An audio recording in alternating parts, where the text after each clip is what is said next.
तो डॉक्टर हर्षवर्धन ने अपनी बात रख दी है, अपनी बात स्पष्ट कर दी है कि भारतीय जनता पार्टी की सरकार दिल्ली में नहीं बनेगी। 32 के आंकड़े पर सिमटे हुए थे, वो 4 की जरूरत थी।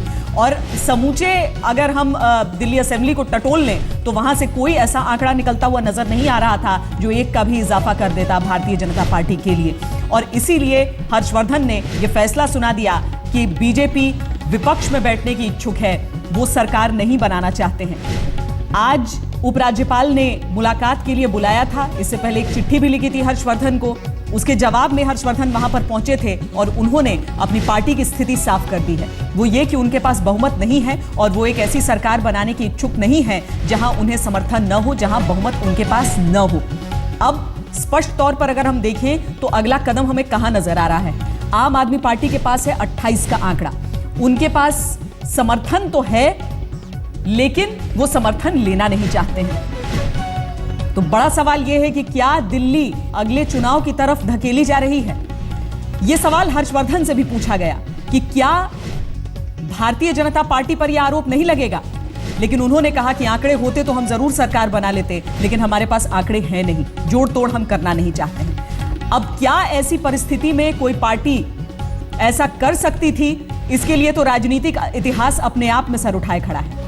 लेकिन क्या आम चुनावों से ऐन पहले ऐसा कोई पार्टी कहती या करती, वो अपने आप में ही एक जवाब है। हर्षवर्धन ने जो कहा है यही बात वो लगातार कहते आ रहे थे, इसी पर कायम रहे। लगा कि शायद बीजेपी कुछ विकल्पों को टटोलने की कोशिश करेगी, लेकिन जाहिर है कि विकल्पों की मौजूदगी थी ही नहीं और इसीलिए बीजेपी की तरफ से यह स्पष्ट कर दिया गया है कि वो विपक्ष में ही बैठना चाहते हैं। 5 राज्यों के चुनाव, जिनमें 4 में बीजेपी को उम्मीद थी कि वो सरकार बनाएंगे, 3 में तो सरकार आंकड़ों के लिहाज से उनके पास ही रही, लेकिन दिल्ली का जो सपना था वो 4 कदम दूर रह गया। दिल्ली में सरकार भारतीय जनता पार्टी की नहीं बनेगी। अब देखना होगा कि आम आदमी पार्टी क्या अपने रुख में कोई बदलाव दिखाती है। आम आदमी पार्टी जिसकी तरफ से लगातार यह कह दिया गया कि हम सरकार नहीं बनाना चाहते हैं क्योंकि मैंडेट हमें नहीं है, 28 का आंकड़ा हमें है, जीत का हम जरूर शुक्रिया अदा करते हैं दिल्ली वालों को, लेकिन हम सरकार नहीं बनाना चाहते हैं। तो क्या इन 2 पार्टियों की जिद के बीच दिल्ली पिसेगी? क्या दिल्ली में दोबारा चुनाव होंगे? क्या दिल्ली की सत्ता नजर आएगी? अब यह एक सवाल है जो सबके मन में है। बहुमत से 4 सीटें कम भारतीय जनता पार्टी के पास और आम आदमी पार्टी उससे 4 कदम और पीछे, यानी उन्हें 8 की जरूरत। 8 विधायक कांग्रेस के पास, लेकिन कांग्रेस का समर्थन लेने को कोई तैयार नहीं। स्थिति साफ भी है और पेचीदा भी है, लेकिन हर चीज का जवाब जो ये तमाम राजनेता लगातार देते आ रहे हैं अपनी अपनी बातों पर, सब कायम रहे हैं और इसीलिए दिल्ली की राजनीति इस वक्त अधर में ही दिख रही है। आम आदमी पार्टी का रुख बहुत महत्वपूर्ण हो जाता है ऐसे में। हालांकि जब अरविंद केजरीवाल कल सबके सामने आए थे और उनके साथ ही आम आदमी पार्टी के तमाम नेता सामने आए थे, तो उन्होंने इस बात का जिक्र किया था कि आम आदमी पार्टी सरकार बनाना नहीं चाहती है। और लगातार जो कार्यकर्ताओं को उनकी तरफ से संकेत और संदेश दिए जा रहे थे, उसमें भी यह बात स्पष्ट हो रही थी कि अगले चुनाव की तैयारी कर ली जाए। जो चुनौती उनकी तरफ से दी जा रही थी वो यही कि अगले चुनावों के लिए भी अपनी ऊर्जा बचाकर रखनी है, जोश बचाकर रखना है।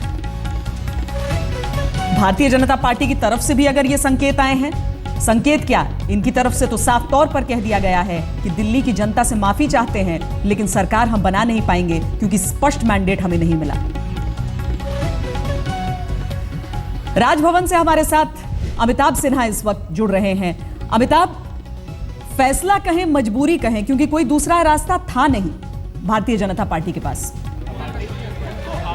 देखिए, बीजेपी के नेताओं की माने तो एक मजबूरी में क्या हुआ, एक सही फैसला है, क्योंकि पार्टी को लग रहा है कि लोकसभा और विधानसभा के चुनाव के अगर साथ होते हैं दिल्ली में, तो हो सकता है कि राष्ट्रीय चुनाव के नतीजे और मोदी की लहर में हो सकता है बीजेपी को एक सीटें 31 से बढ़ के हो सकता है कि वो जादुई आंकड़े तक पहुंच जाएं। शायद यही कारण है कि जोड़ तोड़ की राजनीति, तोड़फोड़ की राजनीति या किसी वैसाखी का सहारा नहीं लिया, जैसा हम लोगों की पहले भी बात हो चुकी है। इसीलिए पार्टी के आला नेताओं ने तमाम बैठकों का दौर जारी रहा। नरेंद्र मोदी तक दिल्ली आए तो वो तमाम आला नेताओं के साथ बैठे और फैसला यही हुआ कि न किसी को समर्थन देना है। जनता ने जो फ्रैक्चर्ड मैंडेट दिया है, जो उसमें सरकार बनाना संभव नहीं है, और वही सब बातें जो आला नेता बार बार दोहरा रहे हैं। हर्षवर्धन ने आकर गवर्नर से कही है, तो कुल मिलाकर जो गवर्नर से, लेफ्टिनेंट गवर्नर से मिलने के बाद जो उनका भाषण रहा, जो उनका प्रेस कॉन्फ्रेंस रहा, वो पूरी तरह से चुनाव की स्पीच ही रही है कि दिल्ली की जनता की सेवा करनी है। तो एक तरह से चुनाव की प्रक्रिया, चुनाव की तैयारियां लगता है आज से ही शुरू कर दी है बीजेपी ने।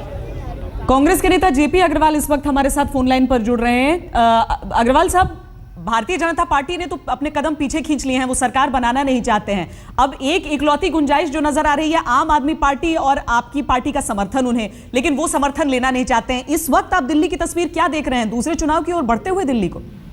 तो बात यह है, इन्होंने जो रास्ता अख्तियार करा है, जब इनको मौका मिल रहा है, वोट मांग के आए हैं और इनकी अक्सरियत है उतनी कि 2-3 वोट सिर्फ कम है, तो ये चलाएं असेंबली को। जो वायदे इन्होंने जनता से करे हैं उसे पूरा करने का समय है ना इनके पास।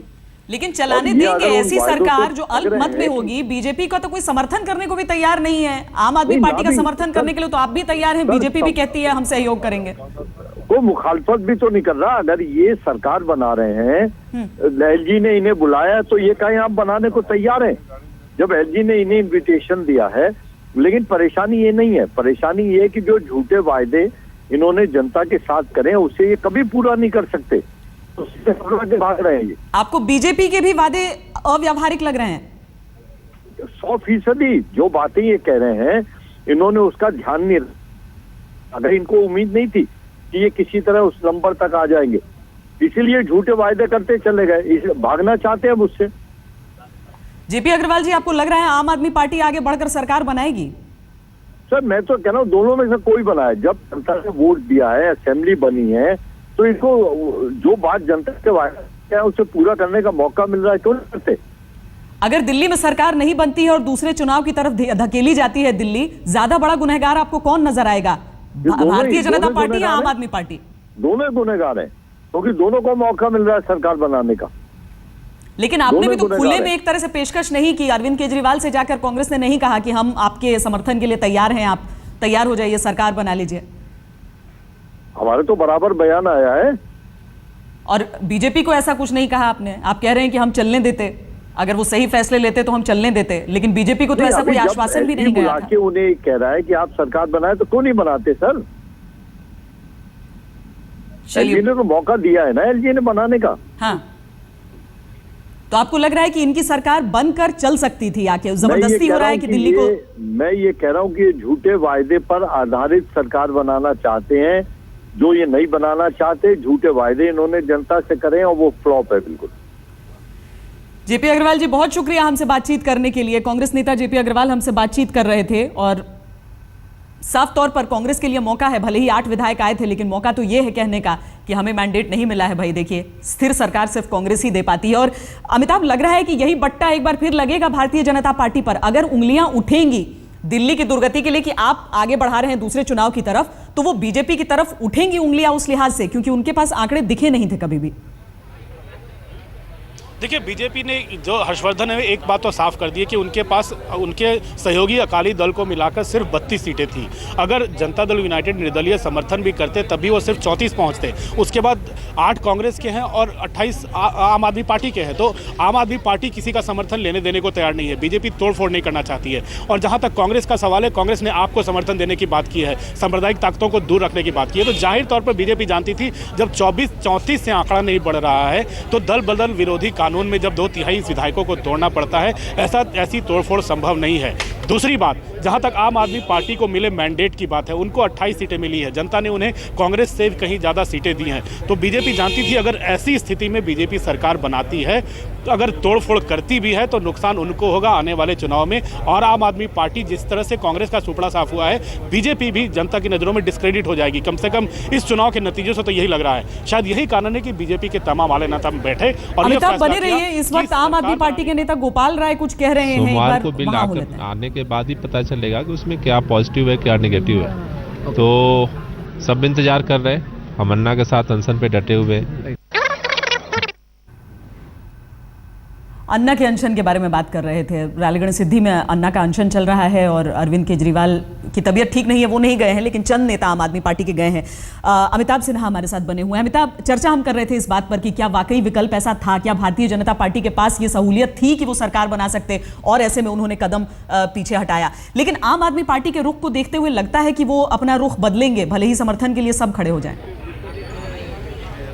देखिए, अब रुख बदलने का सवाल नहीं उठता, क्योंकि मैंडेट ऐसा है श्वेता कि अब किसी के लिए सरकार बनाना संभव नहीं है, क्योंकि जोड़ तोड़ करके कम से कम दिल्ली की जनता की नज़रों में कोई गिरना नहीं चाहता है, क्योंकि जिस तरह का मैंडेट इस बार तमाम पार्टियों को मिला है, जिस तरह से आम आदमी पार्टी तेज़ी से आगे बढ़ी है, तो जाहिर तौर पर बीजेपी की कशमकश जो चल रही थी वो इस हर्षवर्धन के ऐलान के बाद दूर हो गई है। उसने अब चुनाव की तैयारियाँ शुरू कर दी है और कह दिया है कि अगर सरकार नहीं बन पाती है तो उनका कोई दोष नहीं है, यानी एक चुनावी भाषण देकर हर्षवर्धन आगे की तैयारियों में लग गए हैं। जहाँ तक अब बीजेपी को लग रहा है कि सारा का सारा बोझ अब पड़ेगा आम आदमी पार्टी को, क्योंकि जनता ने उन पर बहुत ज़्यादा भरोसा जताया है। अगर वो सरकार नहीं बनाते हैं, कांग्रेस का समर्थन नहीं लेते हैं, तो बीजेपी के नेताओं को कम से कम ये लग रहा है कि आप पर ज़्यादा मुश्किलें खड़ी हो सकती हैं, क्योंकि आप पर ज़्यादा जनता ने भरोसा किया है। और शायद यही कारण है कि बीजेपी ने ये फैसला लिया है और चुनाव की ओर मोड़ रहे हैं वो, क्योंकि कोई और पार्टी हाथ मिला ले, लेकिन सबको लगता है कि आम आदमी पार्टी तो अकेली अलग पार्टी है और उसको हाथ नहीं मिलाना चाहिए कांग्रेस या बीजेपी के साथ।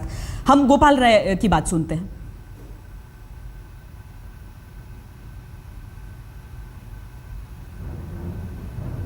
He has denied to form a government after the Lieutenant government called them today. Sir, what are your reactions on that now that the BJP has denied to make a government? What would be your plan of action? नहीं, ये तो BJP को फैसला करना है। सबसे बड़ी party होने के नाते वो क्या करते हैं ये तो उनको फैसला करना है। So would you be supporting BJP in case if they want to form a government? No. Our stand is no support in the BJP and Congress. So what happens next now that the BJP has denied to form a government? नहीं, उसके बाद देखते हैं क्या development होता है। हम लोग भी सब पे नज़र गड़ाए बैठे हैं। So are you ready enough to fight re-elections? हम लोगों ने तो कल फैसला कर लिया, सारे वॉलंटियर्स ने कल यही फैसला किया कि हम समझौता नहीं करेंगे, सत्ता के लिए समझौता नहीं करेंगे, दोबारा इलेक्शन में जाएंगे। Thank you so much. Very good. सवाल पेचीदा है। अमिताभ हमारे साथ जुड़े हुए हैं। अमिताभ, सत्ता के लिए समझौता नहीं करेंगे, हम न जाने कितने वाक्य हमें याद आते हैं जब हॉर्स ट्रेडिंग की गई हो ताकि चुनाव में बहुमत मिल जाए और उसके बाद आप जाकर सरकार गठित कर लें। लेकिन ये अजीब सी मजबूरी है कि आम चुनाव सर पर हैं और आप कहीं से भी अपनी छवि नहीं बिगाड़ सकते हैं। यही मुश्किल है, क्योंकि नरेंद्र मोदी, बीजेपी को लग रहा है जब 3 राज्यों में जिस तरह से उन्हें मैंडेट मिला है, रमन सिंह की सरकार बाल बची है, 48-49 सीटें उनको छत्तीसगढ़ में आ गई, उन्होंने शपथ भी ले ली है। शिवराज सिंह चौहान का परफॉर्मेंस बीजेपी को लग रहा है कि भगवान ने छप्पर फाड़ कर वहाँ सीटें दी है। राजस्थान में वसुंधरा राजे के साथ भी कम से कम यही हुआ है। तो कम से कम 3 राज्यों जो शुद्ध हिंदी बेल्ट में आते हैं, श्वेता, अगर बीजेपी की परफॉर्मेंस इतनी अच्छी रही है तो बीजेपी को उत्साह में आना स्वाभाविक है। और जहाँ तक दिल्ली के मैच की बात करें, बीजेपी को लग रहा है कि ये मैच ड्रॉ हुआ है, क्योंकि सबसे बड़ी पार्टी बनके वही उभरी है, तो बीजेपी इसे जीत मान रही है। और हिंदी बेल्ट में जब इतनी बढ़िया जीत मिल रही है तो बीजेपी को लग रहा है कि लोकसभा चुनाव के लिए समा बंधना शुरू हो गया है। और शायद यही कारण है कि यहाँ जोड़ तोड़ न करके ये संदेश देना चाहती है दिल्ली के वोटरों को भी और बाकी जगहों पे वोटरों को भी कि वो साफ सुथरी राजनीति करते हैं। कम से कम जो युवा वोटर, जो पहली बार जो वोटर बने हैं, जो युवा वर्ग है, जो पढ़ा लिखा तबका है, जिसको आप आम आदमी पार्टी टारगेट करती है, जिनके वोटर बनाने की कोशिश करती है, कम से कम उनको भी ये संदेश देना चाहती है कि जोड़ तोड़ की राजनीति से दूर है। कम से कम आम आदमी पार्टी की जीत ने सभी पार्टियों को एक सबक जरूर दे दिया है। श्वेता।